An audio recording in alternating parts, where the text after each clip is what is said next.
चलिए बच्चों, आज हम देखते हैं बिंदु आवेश के कारण विद्युत क्षेत्र, है ना।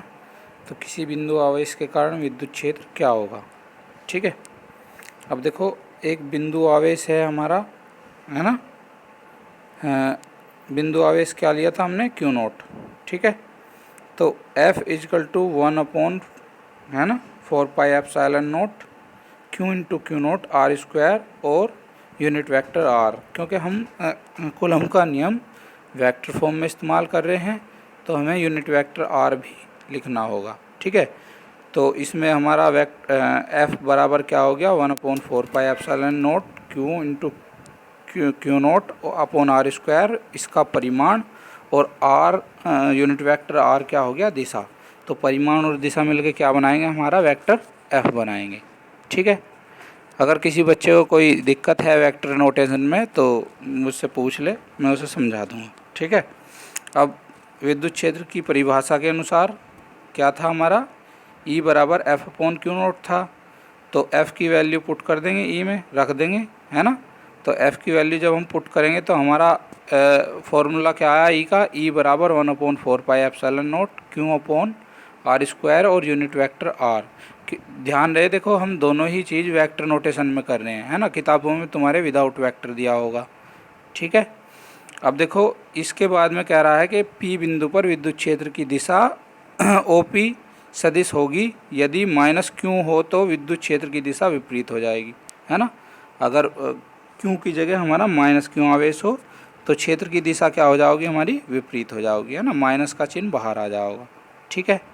अब देखो, इस फॉर्मूले से हमें पता चल रहा कि विद्युत क्षेत्र की जो तीव्रता है हमारी, वो R² के क्या है, व्युत्क्रमानुपाती है, ठीक है। तो इन दोनों के बीच में कुछ इस तरह का ग्राफ आओगा, अगर E और R के बीच में हम ग्राफ खींचे, है ना, एक बढ़ेगा तो दूसरा घटेगा, है ना, ठीक है। जैसे ग्राफ में दिया हुआ है EN/C इनवर्स, यानी E और उसका मात्रक क्या हो गया, न्यूटन प्रति कूलम, और इधर रेडियल डिस्प्लेसमेंट यानी दूरी, ठीक है।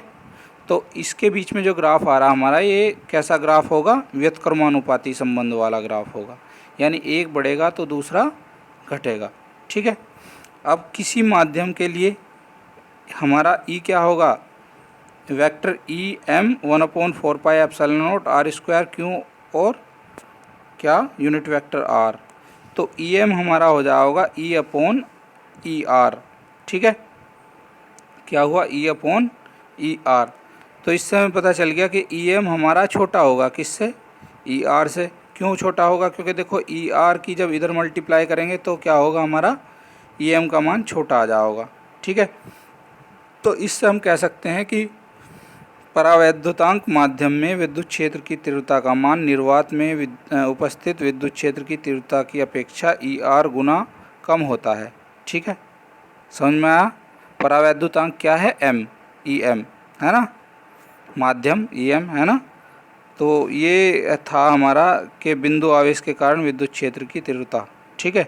कोई दिक्कत हो, कोई परेशानी हो तो बच्चों मुझे आप कमेंट करके बता देना, ठीक है। मैं इसकी दूसरी वीडियो बना दूंगा, ठीक है। ओके।